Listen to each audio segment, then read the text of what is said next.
సూర్యోత్పూర్వానికి ముందే పూజారులు శుభ్రంగా నదీ స్నానం చేసి ఆలయ తలుపులు తెరిచి స్వామివారికి నమస్కరించి ఆలయాన్ని తెరుస్తారు. అంటే పూజారులే తొలి దర్శనం చేసుకుంటారు.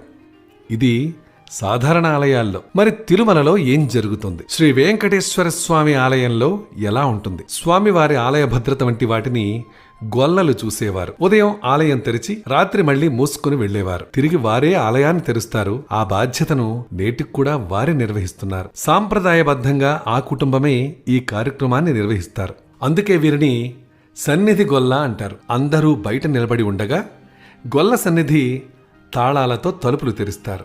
అనంతరం బంగారు వాకిలి వద్దకు వెళ్లి జియంగార్ స్వాములు వేద పండితులు సుప్రభాతం పఠనం మొదలు పెడుతుండగా సన్నిధి గొల్ల ఆ తలుపులు తెరుస్తారు. దీంతో ఆయనకు శ్రీ వెంకటేశ్వర స్వామి తొలి దర్శనం లభిస్తుంది.